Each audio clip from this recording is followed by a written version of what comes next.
Hey boys, welcome back to the channel, and it's going to be the round 3 wrap up here, the round 3 review, Insaiyans, Insights, whatever I want to call it. After a successful time back to the footy, it's great to have it back. Honestly, I think the matches over the weekend were pretty stellar.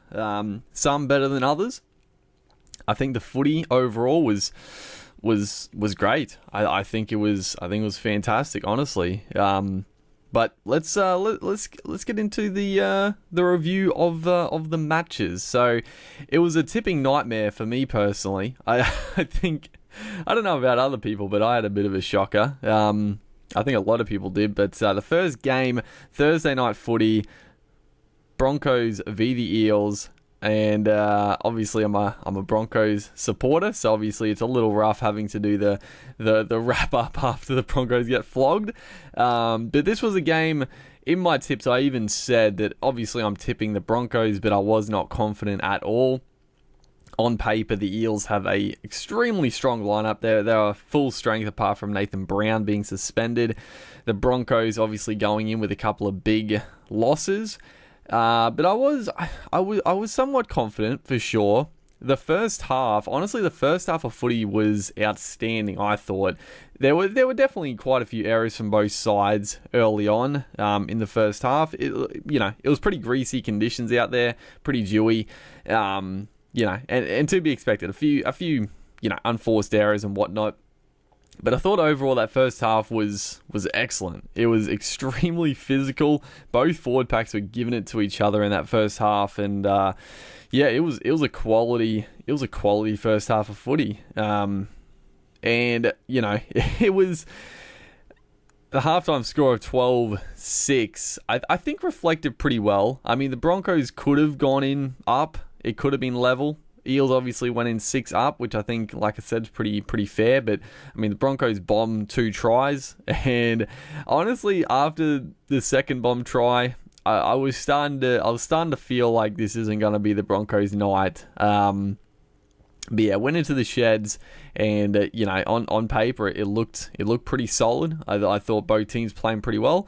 And then came in the second half, and the Broncos were absolutely abysmal. There's no other words. The one thing I will say, and it sounds a little strange, I'm still fairly confident going forward because I actually think the defense from the Broncos was pretty good. I know it sounds silly after they lost 34-6, but their defense is pretty solid. I mean, the amount of possession, the amount of ball the Eels had on the Broncos line. And obviously with the, coming back from the big break, the fatigue, the new, 6 to go feature, I actually thought the Broncos defended pretty well. So I'm fairly confident going forward in the season, but geez, they had an absolute shocker. It was one of those nights. They just couldn't hold the footy, and the Eels, against any team, they would have put a score on that night if they had that much possession. They're an attacking masterclass when they're on, and they were on. Obviously, they came up with errors, but for the most part, like, they were throwing offloads, and their offloads were sticking, dude. They were flinging it at the back at every opportunity, and it was coming off for them. It was one of those nights where it was, the Broncos played terribly, but the Eels were on their game for sure. The standouts for the Eels, their forward pack. I mean, Campbell Gillard really impressed me. I thought he was very strong. Junior Paulo, I would have to say, was the best on ground. He was just, he was unstoppable, really. Absolutely unstoppable. Every time, 3 and 4 in a tackle, got the late offload away, and it was just, he was devastating. He played like 60 minutes. I thought he played the full game, but he must have gone off for a bit. At some stage, but he was massive. Gutherson was huge. Sean Lane was good, and then probably the unsung hero. He was talked up a fair bit, but Dylan Brown was phenomenal. I thought him and Moses was solid, but Dylan Brown, he definitely stole the show for the Eels in that one. On the flip side, the Broncos, I mean. Not too many positives, to be fair, but I thought Pat Carrigan and Payne Haas, in the first stanza were I thought that the forward pack in the first half was very strong. I thought Flegler was good, Haas was good, Carrigan the whole game was outstanding. Payne Haas was definitely best on ground for the Bronx, but Carrigan wasn't far behind. Jamil Hapawade looked pretty good, but then he came up with just 3 terrible errors. Alex Glenn looked very good in the first half, and obviously, that was a bit of a rough one for the Broncos as well. Obviously, down on back rolls to start with, and then Alex Glenn just has no luck, dude. He's one of my favourite players, but he just cannot stay on the ground.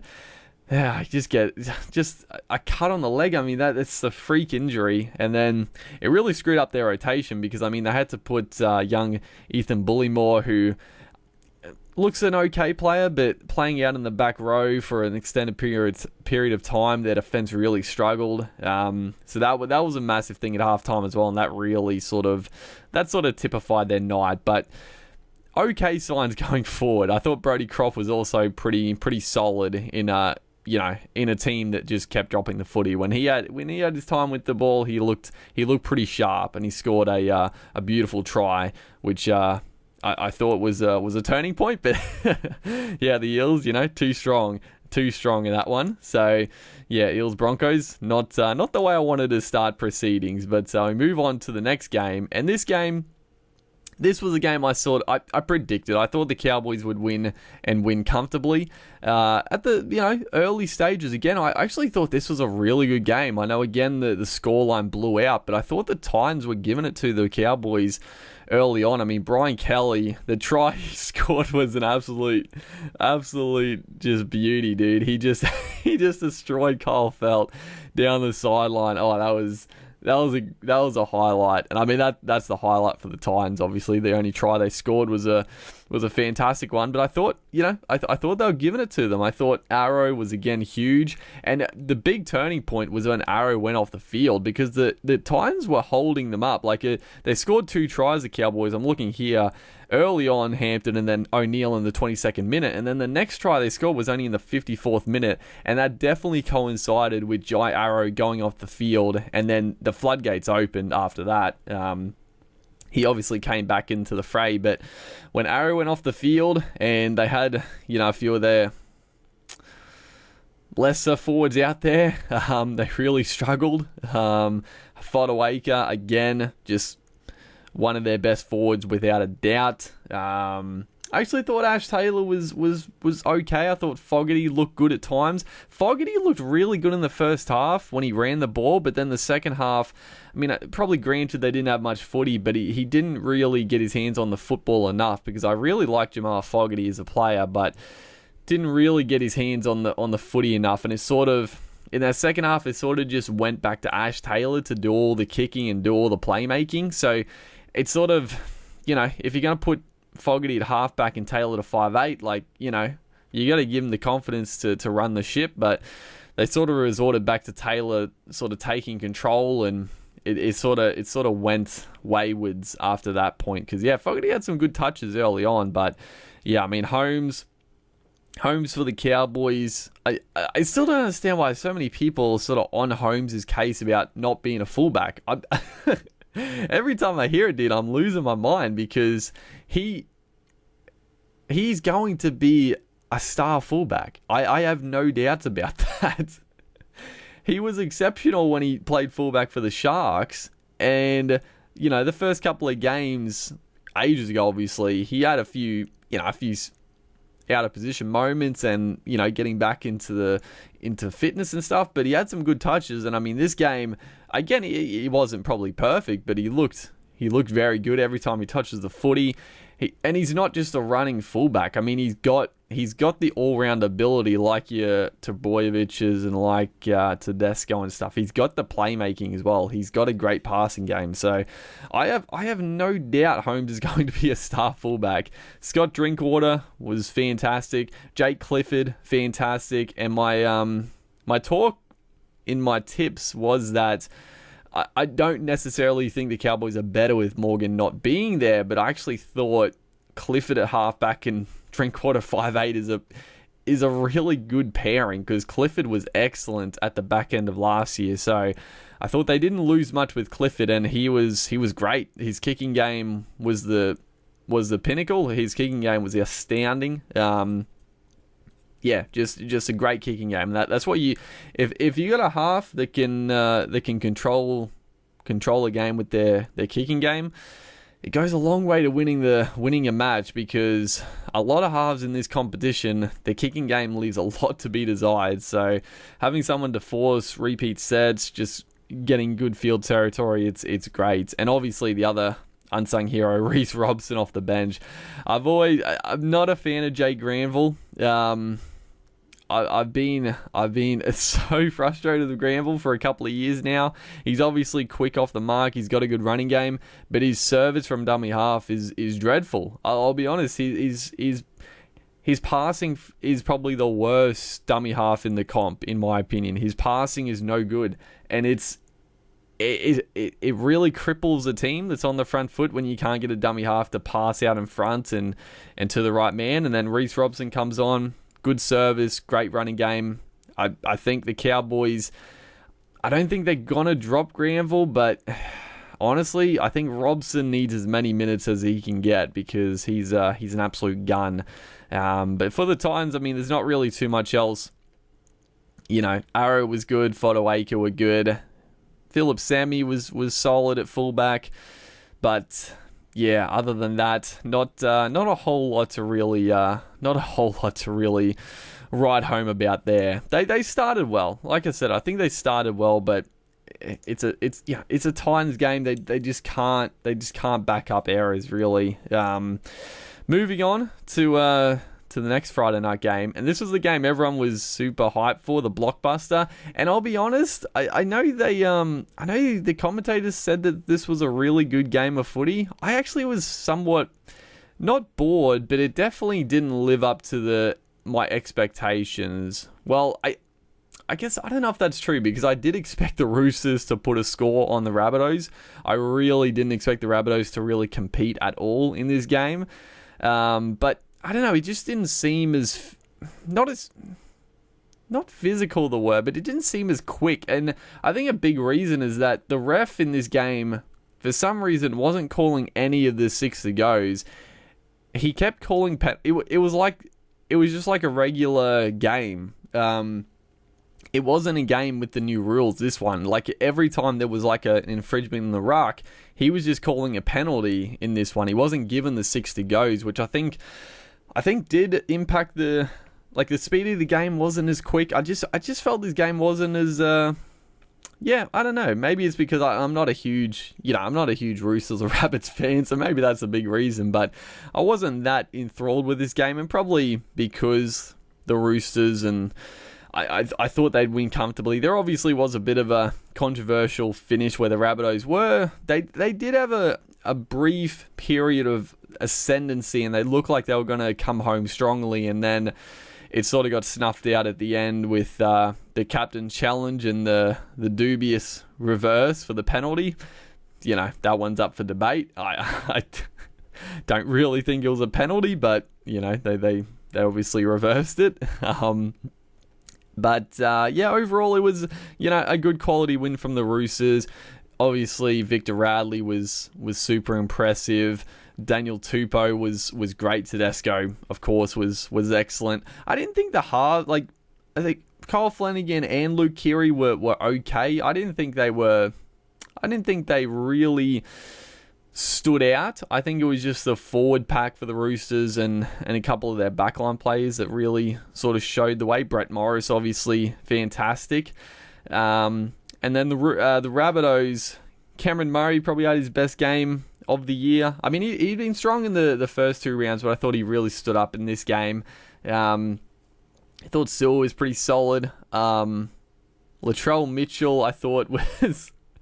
And again, there's another one, not to pile on the hate train of Latrell Mitchell, but, a few of the commentators were talking about his performance was pretty good and, very good at points. I thought he was... I thought he was okay at best. I mean, he obviously put a couple of big hits on in defense, but again, it was just a Latrell Mitchell performance where he doesn't touch the footy. Like he set up one try and probably ran it a couple other times. I don't even really remember him running the footy. Obviously, he ran it a few times, but he just doesn't touch the football enough. Like, as a fullback especially, in the centres, you know, he could get away with it in the centres for the Roosters because they had strike all around the ground, and, you know, you give Mitchell the ball 7 times in a game and he's going to come up with some try scoring opportunities. But at fullback, I mean, he needs to get his hands on the football. So, you know, he was tough in that game. He was coming up with a few big shots, but he also came up with a fairly silly play to let Jake Friend score the simplest tries of his career, getting in a wrestle behind the play. I mean, the commentators weren't really ripping into him about that, but I don't think that's really saying you want your star fullback to be doing, like letting tries in like that by getting into a little bit of niggle behind the play. But I think, I don't know, was he better than the first 2 rounds? He probably was, but I honestly expected more because he was coming up against his former club. I thought he would actually dominate this game. I didn't think the Rabbitohs would win, but I thought Mitchell would be a standout, but he really wasn't, in my opinion. But, you know, without Cody Walker, without James Roberts, and, you know, a few other issues there, I think it was a fairly comfortable win for the Roosters, and obviously coming off none and 2, they were going to be fired up, so it was a pretty easy tip, that one. Then we have the upset. I don't even know if you'd call this an upset, because the Dragons are just so, they're weak as water, dude. Oh my god. Now, don't get me wrong. Like, the Warriors were incredible in this game. What they complete? 43 of 45 sets. They almost had a perfect record. And they dropped it, like, right at the end. And then obviously made another mistake right at the end. But, I mean, the Warriors were outstanding. They were fantastic. I'm not taking anything away from the Warriors. Their victory. And I wasn't too surprised because, let's be real, they were going to be fired up. Everything going against them. When a team's back's against the wall, that's the time to really stand up. And the Warriors did it. They produced probably one of the best games they've produced in, I don't know, maybe ever. Like, that completion rate. Their attack might not have been as silky as previous years and whatnot, but that completion rate and the defensive effort, I mean, you know, you got to be proud of that. But in saying that, the Dragons just, it was honestly, it was just a boring game to watch. I watched all of it. Actually, no, I didn't watch like the last 5 minutes, but I was tempted to just skip out because it was a bit of a bore. The Dragons just fired no shots, and it's got to come down.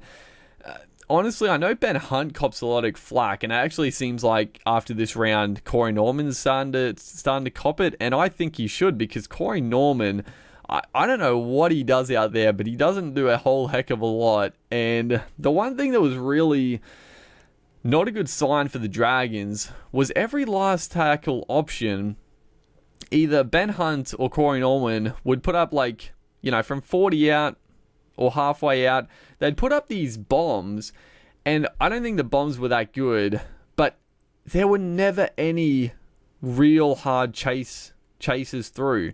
In every other game I've seen, when there's been like a midfield bomb or a 40 bomb, or, you know, 40 meters out, kick go up, the outside backs or the second row or the fullback for the attacking team, they'd be chasing hard. They'd be chasing hard, put pressure on the defender receiving it. In that Dragons game, I don't know, I lost count how many times on last play they put up these nothing bombs, and their outside backs and second rows just jogged through, didn't put any pressure on the receiver, and there were no, I mean, that was a big reason why the Warriors came up with no errors, because the kicking game was abysmal. But it was only equaled by the kick chase. The kicking and the kick chase was embarrassing. Like, if I was a Dragons fan, I would have been losing my mind just watching their outside backs not chasing these kicks through and putting pressure on the receiver. I was losing it. I was losing it, dude. But yeah, the Warriors, exceptional. They got a couple of absolute stars. I mean, that Jermaine Tenor-Brown, who scored the first try, he looks like a solid player. Not anything, amazing, but he's a good solid front row for sure. But that Elisa Katoa, he is an absolute weapon. Oh my goodness, him and Nikorima had his best game for a long time as well. But that edge in Nikorima and Katoa, and honestly, that was the biggest plus for the Warriors, because originally I don't know what the hell Stephen Kearney is thinking, because he had Katoa, who was easily their best forward in the first 2 rounds. He had him on the bench, and they just got lucky because Lachlan Burr picked up an injury in the warm-up, so they had to shuffle it around, and Katoa came into the starting lineup. And Katoa and Nikorima, their combination was just, it was huge. Because it's so dangerous, because you got a guy like Katoa who is so big, so powerful. He's got a good offload, and then you got a shifty, quick, like Nikorima. It's so hard to defend, because you got to put players in front of the big man Katoa, and that just leaves Nikorima a chance to scoot through. And it happens so many times. Either Katoa would get one-on-one with the playmaker and almost get through, or they try to nullify him, and Cody Nikorima was able to skip through. So their combination was outstanding, but I don't know what the hell Stephen Kearney was thinking. And if he doesn't start Katoa for the rest of the year, he's a fool. He's just a fool altogether. But yeah, Nikorima, Katoa, outstanding. Tuivasa-Sheck, of course, he was great as well. And just, the forward pack in general was great for the Warriors. They were taking it to the Dragons. I mean, the Dragons, and that's the other thing I just can't understand with the Dragons. Like, if you look at their team on paper, their forward pack is like chock full of international and origin stars. I'm just looking at it like, why aren't you firing up? I was just waiting for the Dragons forward pack to try and take it to the Warriors and match the intensity and try to do something, but these big name Dragons forwards they weren't doing anything. It was a bad showing for sure. But again, credit to the Warriors. I don't want to take it away from the Warriors because how bad the Dragons were. The Warriors were exceptional. Let's move on. I don't want to be here for an hour. I'm rambling on, dude. It's going to take so long to get through the games, but that's what you're here for, I guess. We move on to the West Tigers v the Sharks. So this is another one that I tipped the Sharks. I wasn't confident about this game. This was definitely one of those toss-ups for sure. But the Tigers. The Tigers were great. Honestly, I thought it was a pretty solid game. The Tigers definitely the better team. Harry Grant, his debut, looked very good. Benji Marshall controlled the game well, and then overall, just a very, very solid showing from the Tigers. The Sharks, I mean, obviously Fafita getting ruled out. I don't know what's going on. Honestly, I wouldn't be surprised if Fafita retires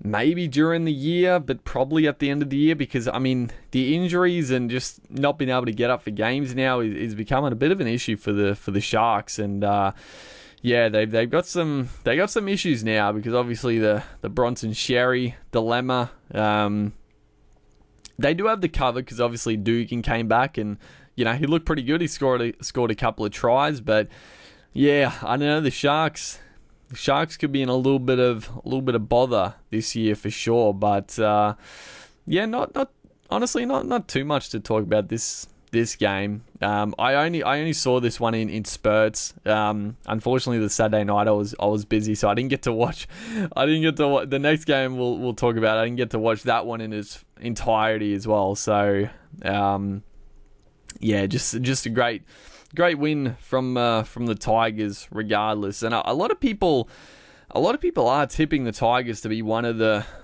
bottom placing teams. But I mean, dude, they got a pretty solid all round outfit. I mean, I've talked about it before, but Luciano Leilua is a great signing. Joey Leilua is a great signing, even though the first 2 rounds Joey was a bit underwhelming. I think he just provides so much attack and just X factor, and having his brother inside of him, like that's an edge like that can take down the best defensive lineups in the comp, just having those X factor players. So I think the Tigers could upset a few big name sides this year for sure. But let's move on. The big game, and again, like I said, I didn't get to watch this one in its entirety because I was busy. But the Raiders absolutely smacking the Melbourne Storm. I did not see this coming. The Raiders were, from what I saw, and then the highlights after the fact, they were exceptional. The Englishman, George Williams. George Williams. I don't think that necessarily, he's not there yet. And what I mean by that is the jury's still out on Williams, right? Because obviously he's only played 3 games, so we'll see how he goes for the rest of the season. But to pull that performance out against the best, probably the best team in the comp on their home soil, I mean that silences a lot of critics, and that, I mean, the what that must do for his confidence as well, to know he can perform now against the best, on their home turf. Like, I think he's in for a big year. George Williams. Hodgson,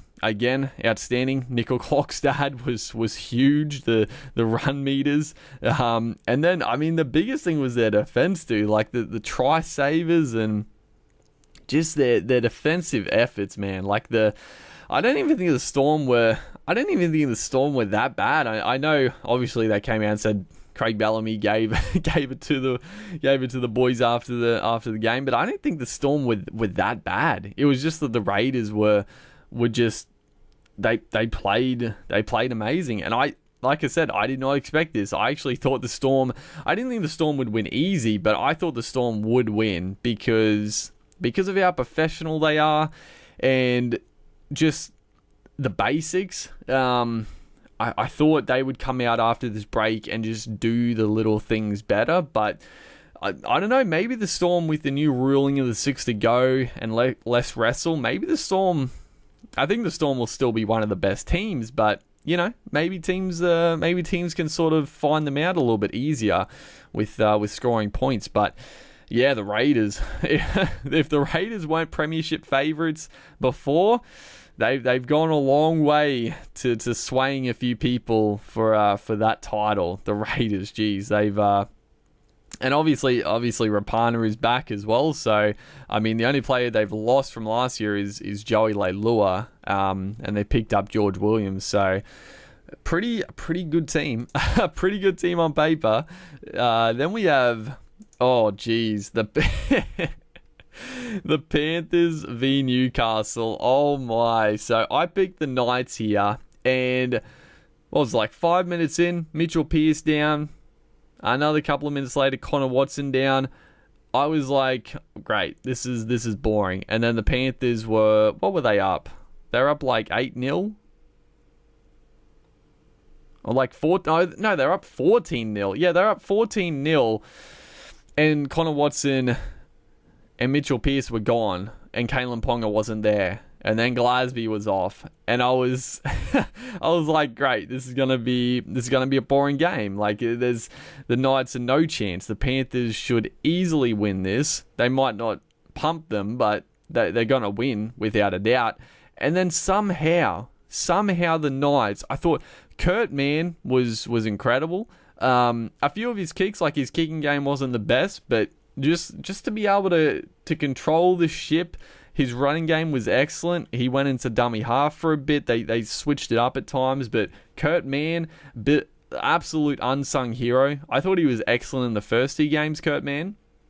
And then this game, he just, with with both of his halves, well, Watson was the dummy half, but he obviously shifted to the halves. they both went down, and then he had rookies left, right, and center, and he just did what he does. He ran the ball strongly, defended strongly.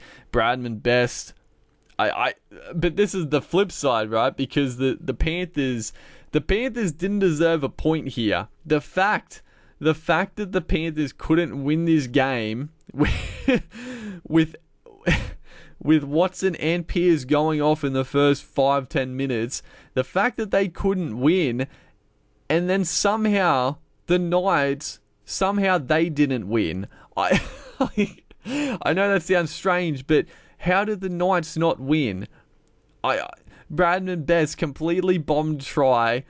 If Tex Hoy just kicked 2 goals, or just one of the two, there was no need for the golden point. The Knights blew it, dude.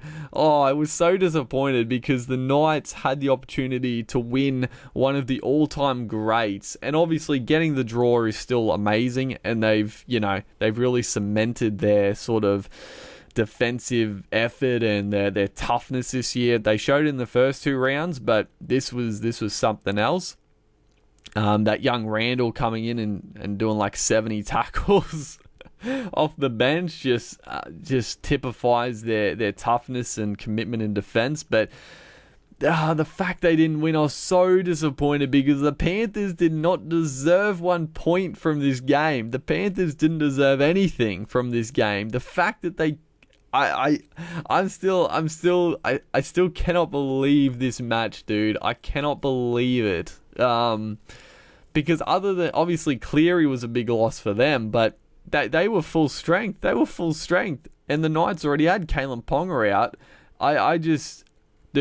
I couldn't believe it. And I'm still so disappointed because I wanted the Knights, not just because I tipped the Knights, but I just wanted the Knights to win at the end there. They deserved it. They deserved the win. They deserved the win way more than the Panthers. But it was a good game. It was a very good game. I'm not going to say it was a great game because I thought, obviously the effort from the Knights was amazing, but the game in itself, I wouldn't say it was a great game. But yeah, some of those Knights boys were sensational. The Seaeagles brothers, very, very good. So yeah, that was a match. That was a game. That was the game, dude. I don't even know how did Matt Burton. Also, just quickly before we go on to this next one, I don't know. Matt Burton looks like a very good player. I have no idea how he missed the field goal so many times. And obviously, it's easy to sit in your armchair and be like, how has he missed that? But I can understand a couple of times. But he had, like, at the end there, when he had like those 3 shots, there was no pressure on him. He was in a perfect spot, perfect distance, quick play the ball, and the Knights were trying, but they really weren't putting any pressure on. He had no pressure on him with those kicks. So honestly, the fact he couldn't ice it is probably not going to be great for his confidence because he should have iced that game. But yeah, let's move on to the next game here. And this one was the other game that was a pretty easy tip. I definitely tipped the Seaeagles plus 13 in this one. So that was a good one for me. But yeah, the Dogs, I mean, I just really expected the Seagulls to put a score on them, and they did. I mean, Tommy Trebojevic was great. Jake Trebojevic was great. Their forwards in general were amazing. Curtis Sirenen I'd say Curtis Sirenen probably was the standout. He was sensational. Brad Parker is such an unsung hero for the Seaeagles. He's such a good player, Brad Parker. I know when he first sort of came onto the scene, I was sort of like, who the hell is this guy? Like I didn't really respect him, but he just goes 100 miles an hour. His defense is always strong. Every time he carries the ball, he takes it up as hard as any player in the comp, and he yeah, Brad Parker, dude. I just, honestly, I love him as a player now. He just puts in every time. He was great. I mean, Dylan Walker was good as well. And then on the flip side, the Bulldogs. I mean, the Bulldogs they just weren't good. Their halves are just not. I've said this so many times, but I just don't understand why Zelezniak is the fullback. I don't know why they signed him. And I know a lot of, it seemed like pretty much all the Bulldogs fans were very happy that they signed Zelezniak and that he moved to fullback. I never understood it. Don't get me wrong, I think Zelezniak is a good player, but I think he's a great winger and an okay fill-in fullback. But when you've got a guy like Hopewade, I think you got to put Hopewade at fullback, and even Nick Meaney, I think, provides more spark at fullback. Zelezniak is good for one thing, and that is running the ball back hard from a kick return. But that's like a trademark for a winger. I'm just like, every time, like, honestly, thank God I don't support the Bulldogs. I've got enough trouble with the Broncos, but every time I'm like, Zelezniak doesn't really provide any attack because he's a strong runner, but he's got no passing game. He has literally got zero passing game. And then you've got a guy like Hopewade, who's got the best hands in the game. Honestly, Hopowade's got the easily he's got the best hands in the game as a center. The tip-ons, he just doesn't mess up. And having that as your fullback sweeping around to cut out or hit the short man, that's what you want. That's what you want, dude.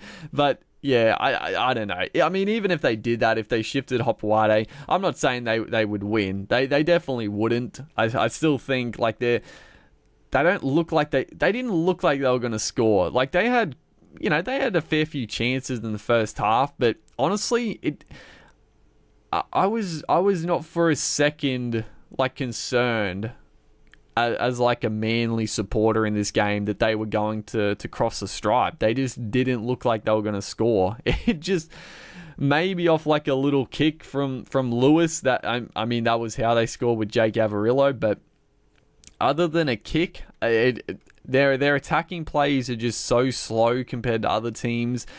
They just don't have the spark out wide. It just, yeah, they just, I think they're in for a bad year because their defense, their thing last year was their defense was like really good. Like the games they played were extremely boring, but they stopped teams from scoring and whatnot. But this game, their defense even didn't look very solid. Like they were leaking line breaks very, very cheaply. Like they were getting rolled through the middle and out wide. So yeah, the Bulldogs, I think they're in for a long season, dude. So as a Bulldogs fan, you're probably used to not having the best years, but yeah, it might not be the best one. Thankfully, it's a shortened season for a couple of teams here. But yeah, that's the weekly wrap up. I did terribly with the tipping. What did I get? Like 4? I think I got 4. It was a pretty bad week for sure. But it was great to have the footy back. Like I said at the start, I thought the overall quality of the games was very good. I was very happy with the performances from each side, putting in huge efforts. But yeah, hopefully you guys enjoyed. Make sure to like and comment, and I'll see you in the next one.